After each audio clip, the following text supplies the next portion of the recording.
The funding for this video is provided by the amazing members of my Patreon. Also contributions from viewers like you. Thank you. Y'all started from PBS Kids, what you gonna do? Fight me?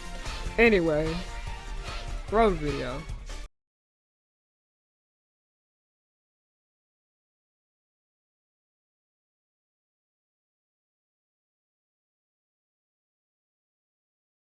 The idea for today's video actually came from my new book, specifically me and my friend's new book called You Still Cannot Call Me Sis. I will read that specific excerpt to you all. It's no secret that I love the film Diary of a Mad Black Woman, a movie about a black woman whose husband kicked her out of their home and she reconnects with her family that he isolated her from for so long, on top of the fact that this man had been using her behind the scenes. This was his first movie. Why is his first significantly better than anything he has released since 2020? While I adore this film, it has the same issue as other productions he's had. Let's start with ableism. Perry's use of disabilities, including STDs, is always seen as a form of punishment for a character. In Diary of a Mad Black Woman, the antagonist of the film, Charles, is paralyzed after being shot because of his wrongdoings. While Charles is not a good person, as he is manipulative, reasonable people can become disabled at any time, regardless of whether they have done something terrible. Disabilities are not punishments, and I wish filmmakers in general would stop using them as such. Thomas Astruck did this to a certain extent just as well in Miraculous Ladybug. In Miraculous Ladybug, a woman named Nathalie, who is my favorite character, can no longer walk after she's helped the main antagonist of the series. Sam Levinson has a problem with ableism, too, as he likes to throw around the R slur in Euphoria as a way to seem edgy.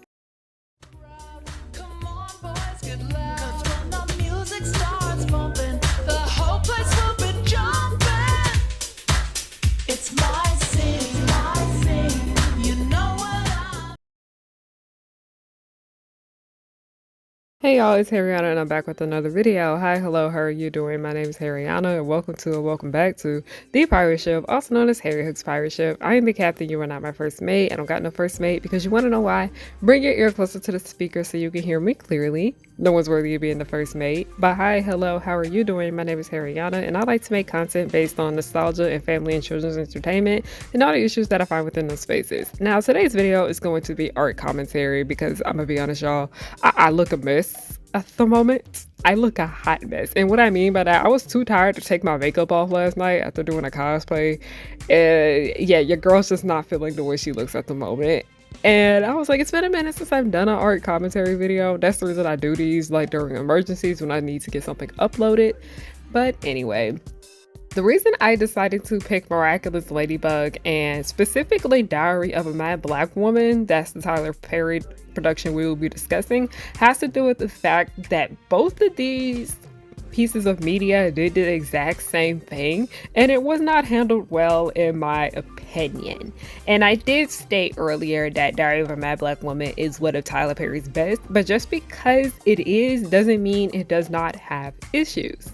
But before we get started, I just have a few announcements that I would like to make. The first one is I am currently making a video discussing if social media has ruined cosplay and cons, you know, anime conventions, comic book conventions, nerdy conventions, all of that jazz. And I really do need some help with the research that I'm doing. So I am asking a lot of audience input right here, and I am doing a survey. It's a survey that you can fill out probably in about 10 minutes, mainly because of all that I asked for. You need to be 18 or older though to fill it out, and it is specifically for people who are involved with going to cons, the con community, and cosplay. So if you're interested in that and you haven't filled it out yet, I will have that link down below. Now, the next announcement is your order is $35 or more, you will receive free shipping, but that is only for today and tomorrow. And also, I mentioned a new book, You Still Cannot Call Me Sis. The link to that will be down below if you guys are interested in that. I will be including that book and the book that came before it, Do Not Call Me Sis, a lot more in my videos this year. But yeah, if you guys like that episode that I put in the beginning, please consider purchasing our book. Now let's get back into the portrayal of disabilities and our media. Now, I have been talking a lot more to Amaya. As y'all know, Amaya is the co-author of You Still Cannot Call Me Sis and Do not call me sis. And I have learned a lot about disabilities from her. So please shout out to her. And like I said, if you purchased our book, it's supporting both me and her. So thank you, Amaya. This video most likely would not have been able to get finished without you and your great insight. The trope we will be discussing is called the karmically disabled trope. Now, what exactly is this trope before we move forward? We need to get a basic understanding of what this is first before we dive into talking about how Miraculous Ladybug and Tyler Perry both portrayed it. The karmically disabled trope is one that surfaces frequently in portrayals of disability. In this trope, the disabled character becomes disabled as a form of punishment. The character is often portrayed as a bad person until they get a disability, then they have a moment of reflection in their actions, gain sympathy for others, and suddenly transform into a good, kind person. Now, first up on the docket, let's talk about Miss Miraculous Ladybug. By the way, if you are someone who is a fan of this series, yet you don't want to think critically about it, my channel is not for you. Got it? Okay, now let's continue. Let's get into the discussion surrounding Miss Nathalie Sancoeur. If you're familiar with me and my work, y'all know that Nathalie is a character that I often talk about because she is one of my favorite characters of all time. She's my favorite character in Miraculous Ladybug, and a lot of that has to do with the fact that I see a lot of myself in her. So if it does sound like I am a bit biased towards this character, that is why. But even though I am biased towards Nathalie, I still do call her out when she is wrong. I still do hold her accountable for her actions. That's one thing people got to realize when it comes to their favorite fictional characters. You can still like the character and acknowledge that they did things that were a hot ass mess. But who exactly is she? Nathalie is the assistant to the main villain of the series named Gabriel Agreste. He is a famous fashion designer. She is his assistant, and they have a very codependent relationship. It's actually a hot mess. While it is very clear that Nathalie can't live without him, and it's actually done in a very concerning way because she literally lives in his house with him, he's also very dependent on her because he actually cannot function without Nathalie. She is the one who's always been protecting him for so long in his life, and he literally cannot be on schedule without her. When he is not running his business, she is. And because of this codependency that they both have on each other, it is what leads to pretty much every single last thing that we are going to be discussing moving forward in this video. Because I will say that Gabriel does become disabled later on in the series, but that is another topic for another time because I just personally think Miraculous Ladybug fucked up with his character in the middle of season 3. So I would just be strictly talking about the way the show handled Nathalie with her disability. Like I said, Gabriel and Nathalie are very much codependent on each other. And because of that, they be making some choices for each other, but more so Nathalie making some decisions that aren't all that great out of the love she has for Gabriel. We are shown from the beginning, well, not more so in season 1, because season 2 is where it's actually revealed that Gabriel is the main villain of the series called Hawkmoth, that he is the person that everybody should be against. He's basically doing domestic terrorism. And later in that season, it is revealed that Nathalie is helping him with this. Now, why exactly is Nathalie helping him do all these bad things? It mainly has to do with the fact that Gabriel is doing this as a way to try to bring back his wife that he has on life support in the basement. People think I'm joking when I tell them that that actually is what happens in Miraculous Ladybug, but no, his wife literally is on life support in the basement, and that is the reason why he is always trying to fight in Paris to get the Ladybug and Cat Miraculouses as a way to revive her. Long story short, this man won't let her go. He will not let her go. So moving forward, Gabriel is basically getting his ass beat. He's literally getting his ass beat. So next thing you know, Nathalie decides to use a Miraculous that is broken. You heard that? The Miraculous is broken. She uses that as a way to come in and save him from getting his ass whooped. Mind you, Nathalie was fully aware that if she used this Miraculous, it would have a negative effect on her health. She already knew this up front, but decided to use it anyway. And then in the episodes that come along down the line, we start to see that Nathalie becomes sicker and sicker and sicker to the point where she is bedridden and she cannot walk. Also, during this time of when she is bedridden, Gabriel constantly keeps coming into her room that he has for her in his house, and he is still asking her to do things. It's pretty obvious that she's tired. It's obvious that she is drained because of this disability that she now has, but he just doesn't give a fuck. He's being selfish and he keeps coming in there trying to get her to do things for him. Mind you, like I said, that Gabriel is too codependent on Nathalie. He can't function without her. That is a contribution to why he keeps coming in there. Like, let her rest. Mind you, I am somebody that ships Gabe Nat. I do see that there is good potential with this ship, but also this ship is a hot mess. It's very problematic, and I do have to call it out. I'm not one for shipping discourse, alright? Like, we're not here to discuss that. These are two consenting adults. But this is a complicated ass ship, and that's the reason why I like to read AUs of where they're happy together, because this relationship just had a lot of potential if Gabriel just wasn't so stuck on trying to bring his dead wife back. But anyway, moving forward, we see that Nathalie is closely attached to Gabriel. She kind of has no identity outside of Gabriel because she has been in his life for so long. And because of this close connection that she has to Gabriel, she knows pretty much everything about him, the good, the bad, and ugly. This show disables her as a way of punishing her. And it becomes very clear that she's limited on what she can do now. They even decide to give her a brace that will help her walk again. Most likely Gabriel paid for that shit. And honestly, it was done out of a very selfish reason, because Nathalie really could not leave the house anymore when she was bedridden, when she was unable to walk. As soon as he gave her that brace, he had her walking around again. Not only is it frustrating with the way this show portrays this one particular disability that Nathalie has, but it's also frustrating with the way Gabriel is acting towards her. And I get it, the entire purpose of Gabriel is that he's not a good person. I understand that. He's the main villain of the series. It becomes a lot more frustrating the more it goes on, because at a certain point, it becomes Gabriel mistreating a disabled woman. And I have already expressed numerous times on my channel that Miraculous Ladybug does an ass job of portraying mature subjects. Anything that has to do with something being slightly taboo or out of the ordinary, or things that are a mess and we do need to talk about them, this show handles them in the worst ways possible. That's why I and many other people don't necessarily like it when they add more mature storylines into the show, because they always often fail at them, and they failed at them with this. Because this disability that Nathalie got, along with Gabriel later on becoming disabled too just as well, it changed the literal dynamic that they both had. Like, I even talked about this before, but season 5 and low-key part of season 4 of Gabriel and Nathalie's relationship, they started to feel like Maddie and Nate from Euphoria. Like, it was giving childish, it was just giving annoying. And this was more frustrating because we have something that is very, very sensitive to deal with. Yet the show disables both of them as a way of them being punished for what they had done. Now, I am going to read you guys another piece from that article that I read from earlier.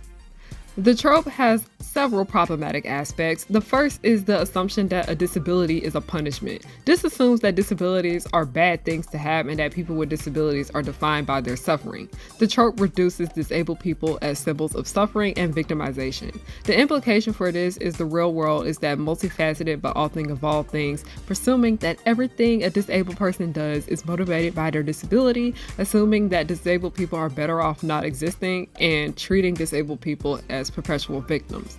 Able-bodied people don't like to see suffering often, and an assumption that disabled people are personifications of suffering often cause the social erasures of disabled people, pretending we don't exist, ignoring us, or institutionalizing us.